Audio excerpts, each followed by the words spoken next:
ہم حکومت کی کوششوں کو سراہتے ہیں کہ انہوں نے نہ صرف جو مکمل حقائق تھے ریکمنڈیشن کے اندر وہ سامنے لے کے آئے، بلکہ جو غلط فہمیاں تھیں پچھلے 2-3 ہفتوں کے دوران ان کو بھی دور کیا۔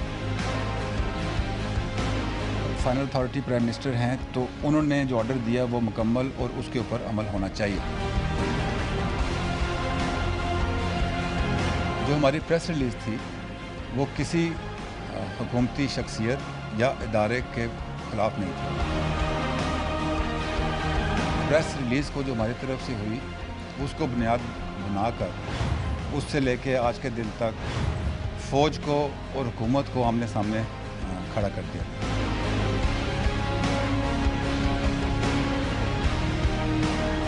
پاک فوج بھی جمہوریت کی اتنی ہی تائید کرتی ہے جتنا کہ ہر پاکستانی کرتا ہے۔ ہم اس کی مضبوطی کے خواہاں ہیں اور آئین کی پاسداری کرتے ہوئے جو بھی ملک کے لیے بہتری ہے اس کی طرف ہم چلتے رہیں گے۔ السلام علیکم، آپ دیکھ رہے ہیں کراس ٹاک اور میں ہوں نائمہ طارق۔ ڈان لیز کا معاملہ بالآخر حل ہو ہی گیا، حکومت اور فوج ایک پیج پر آ ہی گئے۔ وزارت داخلہ کی جانب سے آج ڈان لیز کے حوالے سے جو نوٹیفیکیشن تھا وہ جاری کر ہی دیا گیا۔ وہیں دوسری طرف DGISPR نے پریس کانفرنس کی اور اس پریس کانفرنس میں جو ڈان لیز کی تحقیقات پر متنازع ٹویٹ کیا تھا اسے واپس لے لیا ہے۔ اب اس کے بعد کیا صورتحال ہوگی اور کیا پاکستان جو ہے وہ بحران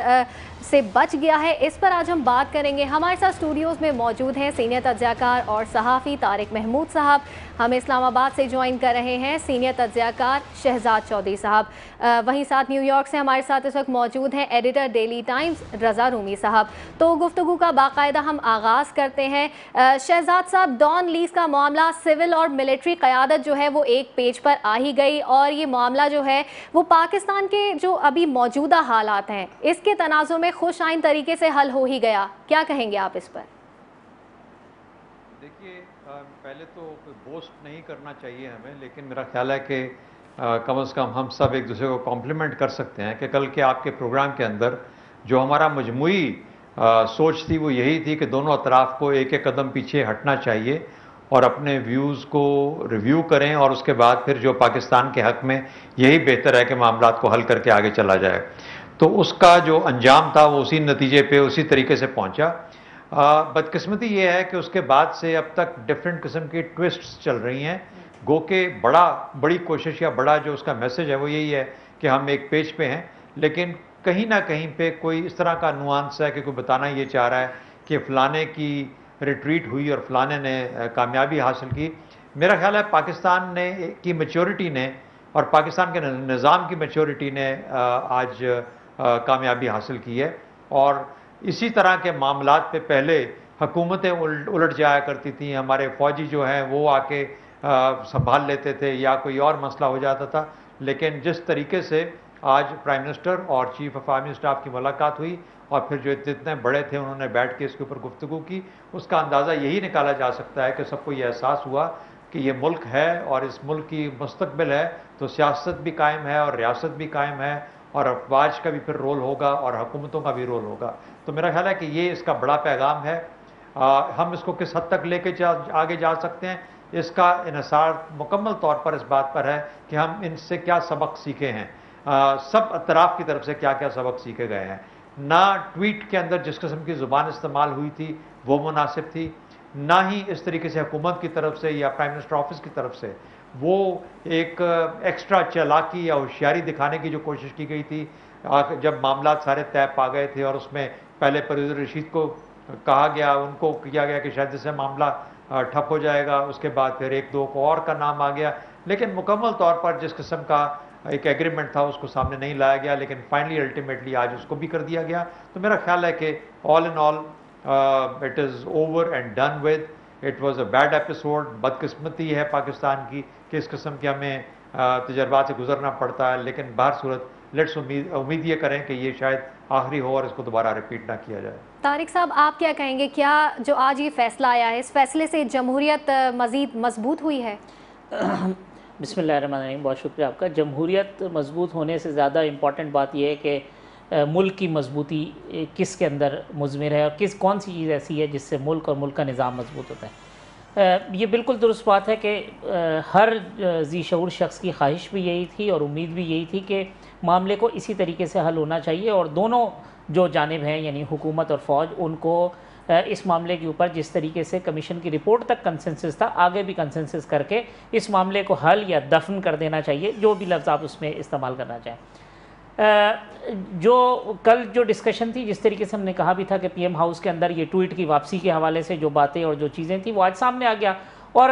بہتری اسی میں ہوتی ہے کہ اگر کسی بھی جانب سے کوئی غلطی کی جائے تو اس کی غلطی کو تسلیم کر لینا یا اس کا ازالہ کر لینے میں کوئی حرج نہیں ہوتا، اس سے کوئی چھوٹا یا بڑا نہیں ہو جاتا۔ لیکن میں یہ سمجھتا ہوں کہ غلطی ایک جانب سے نہیں کی گئی تھی، دونوں جانب سے تھی۔ اگر آئی ایس پی آر کی جانب سے جو ٹویٹ جس کو کسی بھی طریقے سے مناسب زبان کا استعمال یا مناسب نہیں قرار دیا جا سکتا، بالکل اسی طریقے سے حکومت پاکستان کی جانب سے بھی اگر نامکمل نوٹیفیکیشن، جو کہ آج وزارت داخلہ نے ایک نوٹیفیکیشن جو جاری کیا، اس میں یہ بات ثابت ہو گئی کہ جو پہلا آرڈر جاری ہوا تھا وہ نامکمل تھا، تو اگر وہ نامکمل تھا تو اس کی بھی اسی طریقے سے واپسی ہو جانی چاہیے تھی، تو لوگوں کو یہ بولنے کا موقع نہیں ملتا کہ کسی کی جیت یا کسی کی ہار ہوئی ہے۔ دوسری بات میں یہ سمجھتا ہوں کہ جس طریقے سے جو D G I S P R کا پچھلا ٹویٹ تھا، اس میں ہر شخص نے ان سے ان کی زبان سے اور ان کے اس ٹویٹ سے اتفاق نہیں کیا۔ بالکل آج بھی میں یہ سمجھتا ہوں کہ D G I S P R نے جب ٹویٹ واپس لے لیا تھا تو اس کے بعد اس پریس کانفرنس کی کوئی گنجائش نہیں بچتی تھی جس کے اندر وہ کھڑے ہوئے اور ان کی باڈی لینگویج لوگوں نے اس کو نوٹ کیا اور بہت ساری باتیں کی کہ ان کی باڈی لینگویج آج ڈاؤن تھی اور بہت ساری چیزیں تھیں، ایکس وائی زیڈ بہت ساری چیزیں، اور انہوں نے ملبہ جو ہے وہ بلا وجہ گرانے کی کوشش کی گئی، یہ تاثر دیا کہ حکومت اور فوج ایک دوسرے کے سامنے کھڑے ہیں۔ حالانکہ اسی پریس کانفرنس میں وہ کہہ رہے تھے کہ جو 2-3 ہفتے سے غلط فہمیاں پائی جاتی تھیں وہ دور ہو گئیں۔ پھر اسی پریس کانفرنس میں انہوں نے کہا جی کہ وہ نامکمل جو نوٹیفیکیشن تھا اس کے حوالے سے جو چیزیں تھیں وہ پوری ہو گئی۔ تو میں یہ سمجھتا ہوں کہ آج بھی اس پریس کانفرنس کی کوئی ضرورت نہیں تھی جو D G I S P R نے کی، اور اگر اس یعنی ڈان لیکس کے علاوہ وہ کسی اور معاملے کے اوپر گفتگو کرنا چاہ رہے تھے تو وہ آج کوئی مجھے نظر نہیں آیا کہ کوئی امپورٹنٹ معاملہ تھا جو 1 یا 2 روز بعد وہ گفتگو نہ کی جا سکتی۔ تو بعض اوقات ہم چیزوں کو خود اتنا پھیلا دیتے ہیں،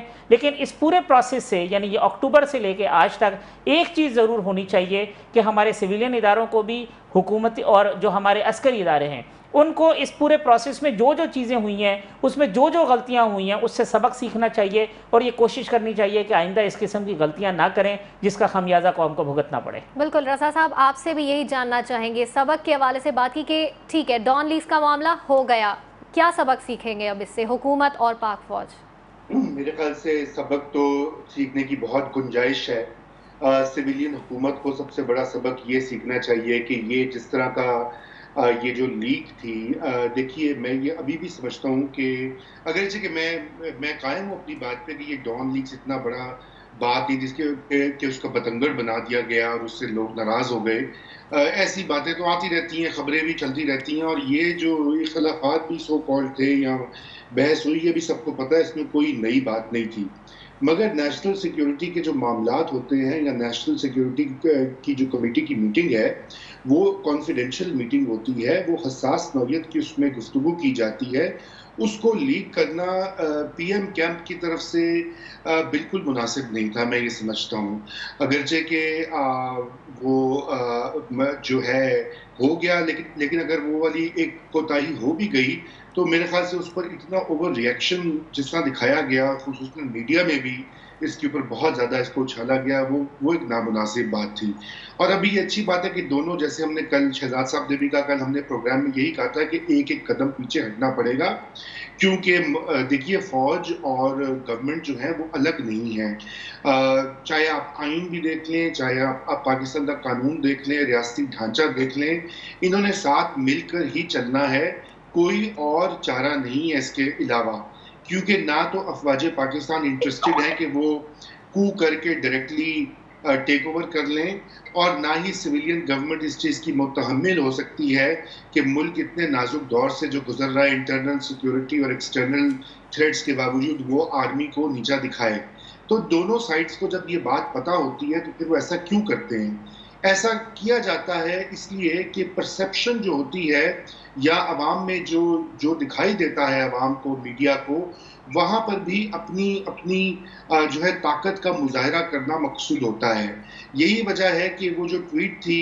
اس میں فوج نے ایک اپنا دکھا دیا کہ انہوں نے ریجیکٹ کر دیا نوٹیفیکیشن، پھر اگرچہ کے بعد میں اب ریٹریٹ ہو گیا، تو اس سے پھر یہی تاثر سب کو ملا کہ افواج پاکستان کا پلڑا بھاری ہے. اس سے پہلے جب ڈان لیکس ہوئی تھی تو پہلے سویلینز نے اپنا پلڑا بھاری کرنے کی کوشش کی تھی کہ دیکھیے ہم نے اس میٹنگ میں افواج پاکستان کے جو نمائندے ہیں، ISI کے جو نمائندے وہاں تھے اس میٹنگ میں، ان کو ہم نے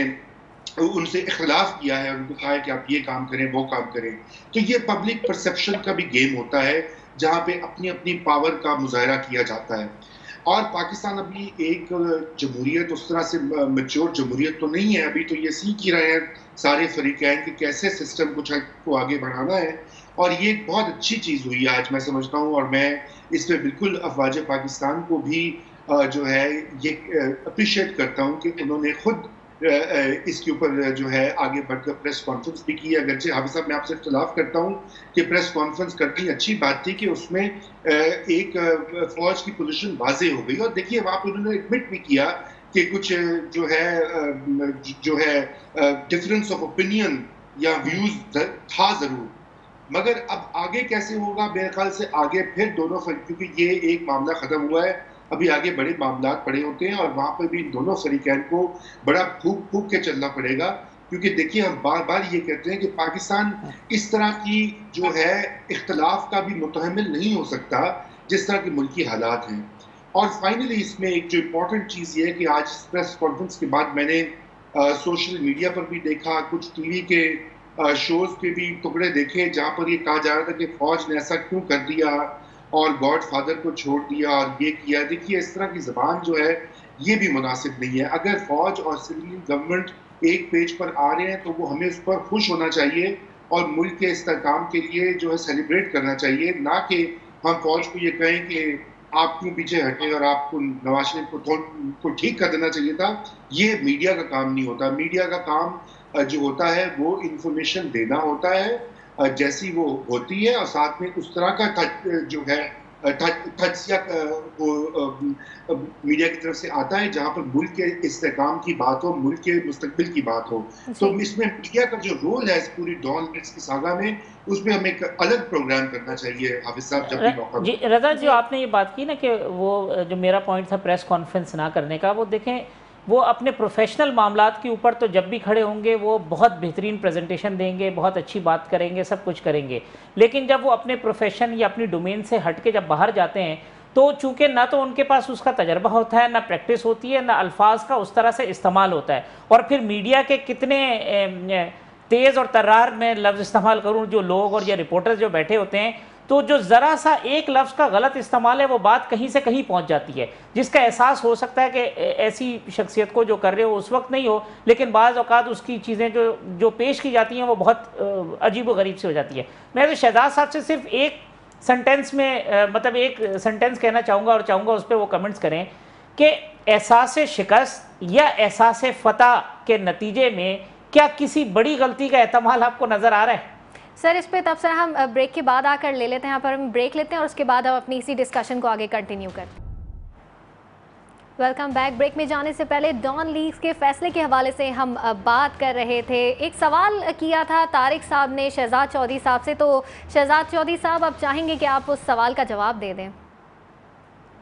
جی انہوں نے پوچھا تھا کہ کیا یہ جو اس قسم کا جو احساس ہے شکست کا اور جیت کا، اس سے کیا ممکنات ہیں؟ دیکھیے یہ تو جو بیہیویئر ہے ٹریڈیشنل بیہیویئر، اس کے کانٹیکسٹ میں اگر فوج دیکھتی ہے تو فوج ایک ادارے کے طور پہ اس کو اگر محسوس کرے کہ شاید اس کی کہیں نہ کہیں پہ کچھ پسپائی ہوئی ہے، گو کہ ہونا نہیں چاہیے، اور ہمارا خیال ایسا نہیں ہے کیونکہ انہوں نے بہت میچورٹی کا اظہار کیا ہے، لیکن ایک ان بلٹ ریزنٹمنٹ رہے گی اس قسم کی. جس طریقے سے ہم کل بات کر رہے تھے کہ جنرل راحیل شریف کے آخری چند ماہ کے اندر تعلقات بہت کھٹائی میں پڑ گئے تھے اس حکومت کے ساتھ، تو وہ صرف اس سے زیادہ میرا خیال ہے اور اس کا اظہار شاید ناممکن ہو سکتا ہے، نہ ہی پاسبل ہے اور نہ ہی وہ کریں گے. دوسرا البتہ ایک اظہار ہماری حکومت کی طرف سے آ سکتا ہے جو یہ محسوس کرے کہ شاید اس نے زیادہ طاقت حاصل کر لی ہے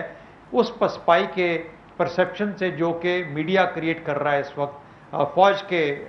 بارے میں کہ فوج نے اپنی ٹویٹ واپس لی, فوج نے 2 قدم پیچھے اٹھائے, جس ہم بھی بات کر رہے ہیں. تو اس کی وجہ سے کچھ وزراء اور حکومت جو ہے اس کے کچھ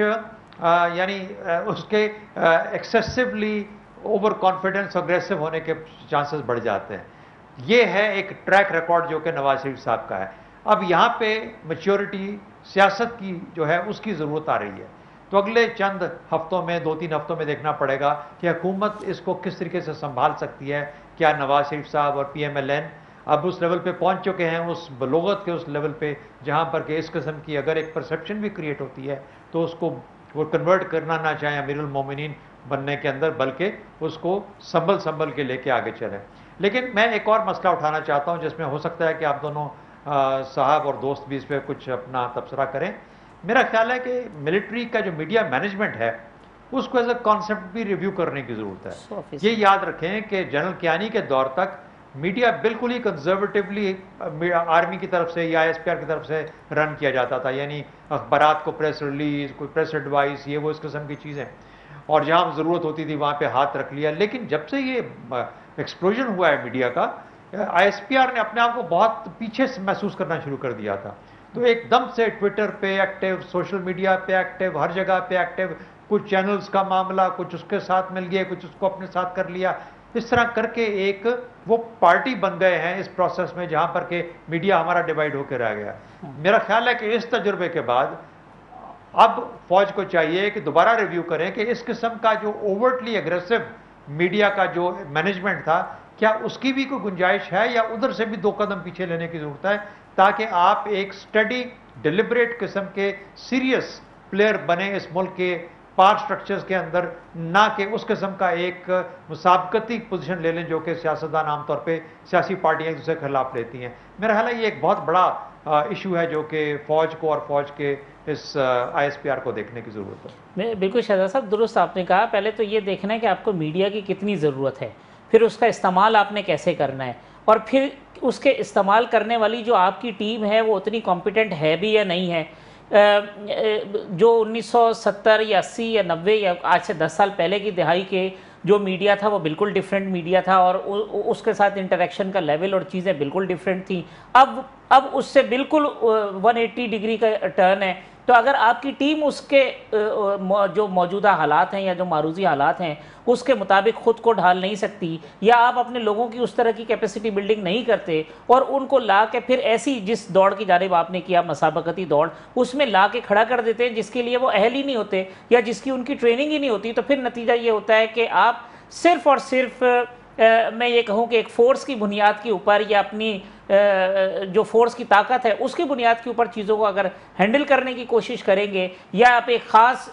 زاویے یا نظریے کی بنیاد کے اوپر اس کو ہینڈل کرنے کی کوشش کریں گے, تو بہت ساری کنفیوژن آتی ہے. اور اس کنفیوژن کا نتیجہ یہ ہوتا ہے کہ میڈیا کے اندر بھی آپ کو ڈیوائیڈ نظر آ جاتی ہے. بعض چیزیں ایسی ہوتی ہیں جس کے اندر لوگ آپ سے اتفاق نہیں کرتے, لیکن آپ کی اصلاح کرنے کے بجائے آپ کے ساتھ دینے پہ کھڑے ہو جاتے ہیں, آپ کو گائیڈ کرنے کے بجائے کہ یہ چیز اگر ایسا کریں گے تو ایسا نقصان ہوگا, آپ کی سپورٹ میں کھڑے ہو جاتے ہیں. اور نہ آپ کی جو ٹیم ہے وہ آپ کو گائیڈ کرتی ہے, نہ وہ میڈیا کے لوگ آپ کو اس طریقے سے, جو کہ ان کا کام نہیں ہے میں سمجھتا ہوں, لیکن جو آپ کے ساتھ کھڑے ہوتے ہیں تو وہ کنفیوژن کہیں کی کہیں پہنچ جاتی ہے.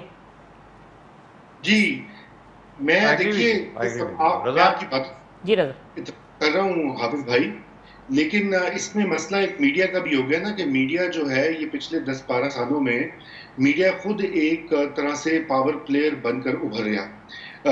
میڈیا کے بہت سارے مالکان اور بہت سے سینئر صحافی جو ہیں ان کا بھی یہ خیال ہے کہ وہ بادشاہ گر ہیں یا کنگ میکر جنہیں کہا جاتا ہے انگریزی میں, اور ہم نے اس کا کچھ مظاہرہ دیکھا پچھلی PPP کی گورنمنٹ میں بھی دیکھا, اس گورنمنٹ میں بھی ہم دیکھ رہے ہیں کہ ججز کی موومنٹ میں لائرز کی موومنٹ میں, اور پھر دھرنا جو ہوا عمران خان صاحب کا, اس وقت ایک بڑا واضح ڈویژن سامنے آ گیا کہ چند ایک چینل تھے کہ وہ ایسا اعلان کر رہے تھے کہ ابھی جنرل راحیل شریف نے کو کیا, اور جو دوسرے چینل تھے جو کہ میاں نواز شریف کے حلیف سمجھے جاتے ہیں وہ اس کو انڈر پلے کر رہے تھے اور وہ پرائم منسٹر کو ڈیفینڈ کر رہے تھے. تو اس میں کچھ میڈیا کی جو ہے وہ ایک ایسی اب ایک ساخت بھی بن گئی ہے اور اس کا رول بن گیا ہے کہ اس پہ میڈیا کو بھی سوچنا چاہیے کہ کیا ان کا واقعی یہ کام ہے کہ وہ ایک سیاسی پلیئر بن جائیں یا ان کا یہ کام ہے کہ وہ جو بنیادی جو اخلاقیات ہیں میڈیا کی ان کو فالو کریں اور عوام کو پبلک انٹرسٹ کو سامنے رکھیں. تو اب اس کانٹیکس میں فوج بھی ایک طرح سے مجبور ہو گئی ہے کیونکہ دیکھیے فوج کے پاس پہلے تو بلا شرکت غیر پاور رہی ہے پاکستان میں، لیکن یہ افتخار چودھری صاحب کے زمانے میں اور مشرف صاحب کے زمانے میں میڈیا اور عدلیہ کا جو ابھرنا ہے ایز پاور کے پلرز یا ستون، تو اب اس میں جو ہے افواج پاکستان کو بھی بیچ میں آنا پڑا ہے، بیکاز اب ان کو بھی دکھائی دے رہا ہے کہ کچھ جو پاور گیم ہے یا شطرنج ہے وہ بدل گئی ہے. تو کچھ یہ بھی وجہ ہے کہ وہ اس میں آتے ہیں. لیکن آپ کی یہ بات صحیح ہے کہ اس میں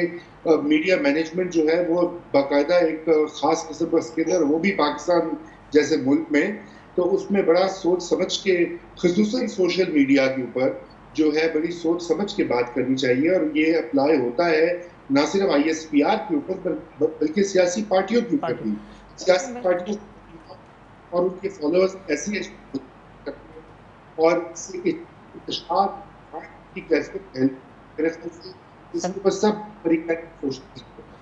شہزاد صاحب ایک نقطہ میں ضرور چاہوں گا کہ اٹھا دیں کیونکہ آج کے اس ٹاپک سے بالکل ریلیونٹ بات ہے، اور وہ یہ ہے کہ جو عمران خان صاحب نے ایک ٹویٹ کیا اور انہوں نے کہا کہ یہ معاملہ فوج اور حکومت کا نہیں تھا، یہ تو معاملہ قوم کا تھا، اور اس معاملے میں کیا طے پایا یہ سامنے آنا چاہیے اور یہ رپورٹ بھی سامنے آ جائے. یہ تو ایک مطلب ایک اور اینگل ہے، اس کو آپ کس طرح سے دیکھ رہے ہیں؟ جی میں دیکھیے بات اسی ہے، بلکہ میں نے ایک پروگرام میں کمنٹ کیا اس پہ، وہ یہ میں نے کہا کہ اصل میں تو یہ معاملہ فوج کا اور پرائم منسٹر آفس کا تھا، یہ فوج کا اور حکومت کا بھی نہیں تھا، یہ فوج کا اور سیاست کا بھی نہیں تھا، یہ حکومت اور عوام کا بھی نہیں تھا. یعنی یہ جو بڑے اسٹیک ہولڈرز ہیں ان کا یہ معاملہ نہیں تھا، یہ پرائم منسٹر آفس اور حکومت اور فوج کی طرف سے جو چند یا ایک دفتر یا وہاں پہ ان کی طرف سے شکایت تھی. تو یہ چونکہ دو حکومت کے ذیلی سمجھ لیجئے کہ دفتروں کے درمیان میں مسئلہ تھا، تو اس کو پبلک انٹرسٹ کی یہ انویسٹیگیشن ہرگز نہیں تھی. ہیونگ سیڈ دیٹ، چونکہ اس کا تعلق آفیشل سیکرٹ ایکٹ کے ساتھ تھا اور اس کو اس کے ساتھ جوڑا جا سکتا ہے اور جوڑا گیا بھی، تو پھر عمران خان صاحب کے ساتھ ایک کھلی میدان اویلیبل ہے پارلیمنٹ کا، وہ وہاں جائیں، وہاں پر اس کو ریز کریں، اور پھر حکومت ایکچولی مجبور ہوگی کہ ان کی ان چیزوں کا جواب دے. اگر کوئی ایسے طریقے سے وہ اس کو آفیشل سیکرٹ ایکٹ کے ساتھ جوڑ سکتے ہیں کہ اگر یہ اس قسم کا معاملہ ہے تو پھر تو اب یہ ان کے لیول پہ اپوزیشن کا کام بھی یہی ہوتا ہے کہ وہ اس کو جوڑے. لیکن جلدی سے اگر آپ مجھے اجازت دیں تو میں رضا کی پہلی والی بات کو تھوڑا سا آگے بڑھانا چاہتا ہوں میڈیا سے ریلیٹڈ. آج اگلا ایک اور مسئلہ یہ تھا کہ کیا ہمارا میڈیا اتنے برے طریقے سے ڈیوائیڈڈ ہو گیا تھا اس ڈان لیز کے معاملے میں کہ ایک تقریباً ایک جنگ کی کیفیت، میڈیا کی جنگ کی کیفیت پیدا ہو گئی تھی. اور کیا یہ ایک ہارمفل چیز تھی؟ میں نہیں سمجھتا کہ میڈیا کا ڈیوائیڈ ہو جانا ہارمفل ہے. جب تک کہ دونوں اوپینینز ریفلیکٹ ہو رہی ہیں میڈیا کے اندر، اس وقت تک میڈیا بالکل صحیح اپنا کام کر رہا ہے، کیونکہ دونوں اطراف کو سننے کی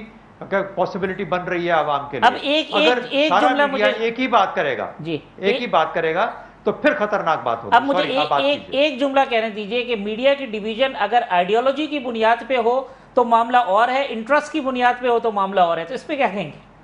ٹھیک ہے، اس پہ ہم بریک سے واپس آتے ہیں. میڈیا کو سیکھنا ہے. جی شہزاد صاحب بریک سے واپس آتے پھر اس پر بات کرتے ہیں.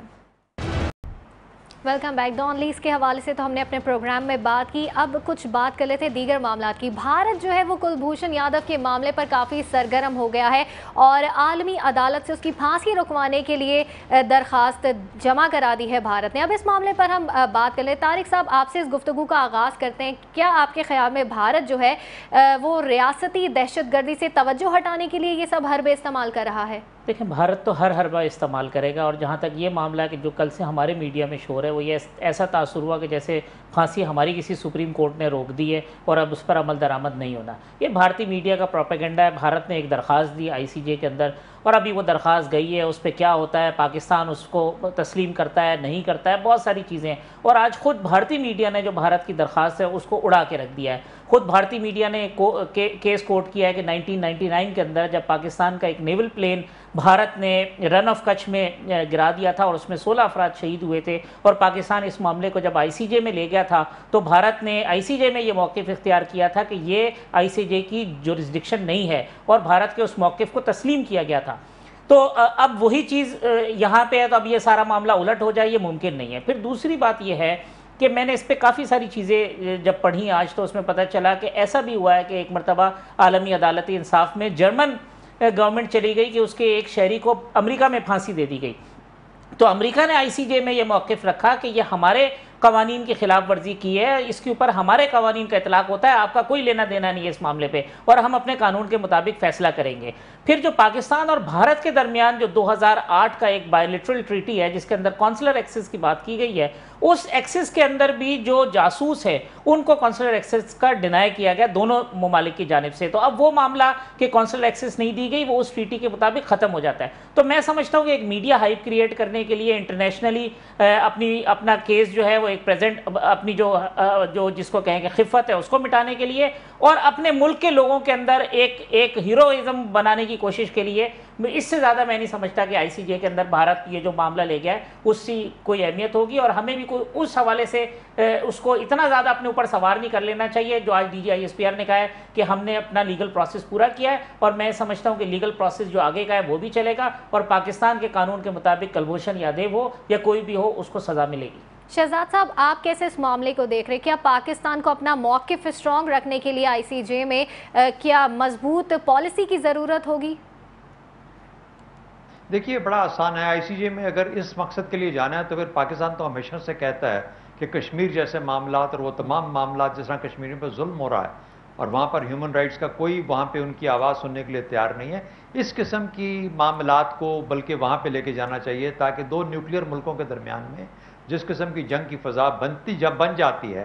اس کو روکا جا سکے، اور یہ ملک ایک سیاسی طور پر تصفیہ لے کر اپنے ریلیشن شپ کو اسٹیبلش کریں۔ تو یہ تو بہت بڑی اپنی نفی کر رہا ہے بھارت ICJ میں جا کے اس قسم کے معاملات کو جو کہ بائیلیٹرل ہیں، اپنے ہی سٹانس کو وہ نفی کر رہا ہے، حالانکہ پاکستان کہتا ہے کہ تیسرے فریق کا شامل ہونا بہت لازمی ہے اس خطے میں، ادروائز پاکستان اور بھارت جنگ کے رستے پہ قائم رہیں گے۔ تو یہ تو ایک ایسپیکٹ ہو گیا، لیکن دوسرا ایک بہت اور امپورٹنٹ ایسپیکٹ ہے جسے ہمیں نہیں بھولنا چاہیے، اور وہ یہ ہے کہ دیکھیے یہ ویانا کنونشن کو کوٹ کرتا ہے بھارت جب ICJ میں گیا۔ ویانا کنونشن ہے سفارتی تعلقات کے بارے میں، جب آپ امن کے حالت میں ہوتے ہیں، جب جنگ لاز آف آرمڈ کانفلکٹ یعنی جنگ کی جو کیفیت ہے اس کے جو معاملات ہیں وہ جنیوا کنونشن کے نیچے ہوتے ہیں، ویانا کنونشن کے نیچے نہیں ہوتے، اور جنیوا جو کنونشن ہے وہ جنگ کیسے کرنی ہے، دو ملک جب جنگ میں جاتے ہیں ان کے معاملات کیسے طے کیے جائیں گے، اور پھر اس کے بعد ایک ایڈیشنل پروٹوکول ہے جنیوا کنونشن کا جو کہ جاسوسوں کے بارے میں ہے، ان کے ساتھ کس قسم کا ٹریٹمنٹ کرنا ہے، اور اس کے لیے پھر جو جاسوسی کرتے پکڑے جائیں گے اور جس جگہ پہ پکڑے جائیں گے وہاں پہ کیا ٹریٹمنٹ ہوگا، اور اس کے بڑے میں واضح دنیا بھر میں اس کے اصول قائم ہیں۔ تو دونوں صورتوں میں بھارت غلط بیانی سے ICJ میں گیا ہے، اور میرا خیال ہے کہ ICJ میں جب اگر پاکستان جائے تو ایک بڑے مسئلے کو لے کے جائے کہ جی صرف یہ نہیں ہم تو تنگ ہیں بھارت سے because of many other things, ان کا بھی حل کر لیجئے گا، اور ساتھ ہی ساتھ آپ یاد رکھیں جنیوا کنونشن رول کرتا ہے نہ کہ وینا، اور جنیوا کے اندر تو یا گولی ہے یا پھانسی ہے جاسوس کے لیے، اس کے علاوہ کچھ نہیں۔ لیکن میں تیسری ایک اور بات کہہ دوں، سفارتی تعلقات میں کبھی بھی رستے بند نہیں ہوتے، اگر بھارت کو اپنے بیٹے کو بچانا ہے تو اس کو اپنی سوچ کو اور امیجنیٹو کرنا پڑے گا، اگر امیجنیٹو کرے، سچی نیت کے ساتھ کرے، ہمارے ساتھ بات چیت کے ذریعے معاملات کو حل کرنے کا لے کے معاملہ چلے، تو پھر دنیا بھر میں سب کچھ پاسبل ہو جاتا ہے۔ تو ایسا بھی نہیں ہے کہ ہم بالکل بندھے ہوئے ہیں ایک سچویشن سے، ایک سزا ہے، سزا اپنے وقت پہ دی جائے گی، وہ ریاست نے فیصلہ کرنا ہے، اس سے پہلے بھارت کے پاس کچھ آپشنز اوپن ہیں۔ جی رضا صاحب، آپ کیسے دیکھ رہے ہیں اس معاملے کو؟ جی میں اتفاق کرتا ہوں کہ یہ کیا اس لیے گیا ہے پورا یہ ICJ کی طرف اپروچ کہ پاکستان پہ پریشر بڑھایا جائے ایک طرف، اور دوسری طرف چونکہ آپشنز کوئی ہے نہیں ہے انڈین گورنمنٹ کے پاس، تو اپنی ڈومیسٹک پبلک اوپینین کو بھی جو ہے وہ رام کرنے کے لیے یا خوش کرنے کے لیے یہ کام کیا جاتا ہے کہ دیکھیں جی ہم کیسے عالمی طور پہ پاکستان کو یہ کریں گے اور وہ کریں گے. جیسے پہلے مودی صاحب کہتے رہے کہ جی ہم آئسولیٹ کر دیں گے پاکستان کو، سارک سے کر دیں گے، لیکن اس کے وہ نہیں ہو سکا اور نہ وہ ہو سکتا ہے. آج کل کی دنیا میں تمام ممالک انٹر کنیکٹڈ ہیں، خصوصاً پاکستان کی جو اہمیت ہے اس کی وجہ سے وہ آئسولیٹ کیا جانا تقریباً ناممکن ہے. امریکہ ہو، چین ہو، روس ہو، سبھی کو پاکستان سے کچھ نہ کچھ غرض ہے اور پاکستان کو ان سے غرض ہے. تو یہ ایک طرح سے میں سمجھتا ہوں کہ یہ ایک پبلک پریشر اور پبلک اوپینین کو مولڈ کرنے کے لیے کیا گیا ہے. مگر جو شہزاد صاحب نے جو آخری بات کی ہے میں اس سے بھی اس کی تائید کرتا ہوں کہ یہ اس تمام تر جو ہے ہاسٹیلیٹی اور یہ کیس کے باوجود ہمیں سفارت کاری کا جو رستہ ہے اس کو بالکل ترک نہیں کرنا چاہیے. اور اگر کوئی معاملات پاکستان اور ہندوستان کے بڑھتے ہیں ڈپلومیٹک چینلز کے تھرو تو اس پر بھی ساتھ ساتھ بات چیت ہونی چاہیے اور کوئی نہ کوئی رستہ ایسا نکلنا چاہیے. لیکن اوور آل میں سمجھتا ہوں کہ یہ جو جاسوس بھیجنا جو پاکستان کے اندر پہلی بار نہیں ہوا، نہ جانے وہ دن کب آئے گا کہ اس خطے میں ہم بھی کچھ امن اور کچھ اسٹیبلٹی دیکھیں گے، کیونکہ یہ ایک مستقل جو جنگی جنون جو طاری ہے اور اس میں صرف ہندوستان تو یہ سمجھتا نا کہ صرف پاکستان کا قصور ہے، مگر ایسی بات نہیں ہے کیونکہ انڈیا کی طرف سے ہی ہمیشہ یہ اس کے اوپر پریشر پاکستان کو ایز اے اسمالر اسٹیٹ دیکھ کر پریشر ڈالا جاتا ہے. تو ہمیں اس کو کچھ بدلنا ہوگا، یہ پیراڈائم جو ہے، کیونکہ اس میں ہم الجھے رہیں گے یہ دونوں ممالک. اور دیکھیے غربت جو ہے وہ پاکستان میں بھی ہے، ہندوستان میں بھی ہے، اور اسی طرح جو بڑے بڑے چیلنجز ہیں وہ دونوں ممالک کو درپیش ہیں اور بنگلہ دیش کو بھی. لیکن اس میں افسوس کی یہ بات ہے کہ یہ تینوں ملک ایک دوسرے کے دست و گرما ہو رہے ہیں اور میں یہی امید کرتا ہوں کہ کوئی نہ کوئی طریقہ نکلے مستقبل قریب میں تو یہ مسئلہ کچھ حل ہو. بالکل اس مسئلے کے حل کے لیے اور خطے کے امن و استحکام کے لیے پاکستان اور بھارت کو مل بیٹھ کے اس مسئلے پر بات کرنی ہوگی. تینوں مہمانوں کا شکریہ ادا کرتے ہیں. ناظرین اپنے فیڈ بیک سے ہمیں ضرور آگاہ کیجیے گا. اللہ حافظ.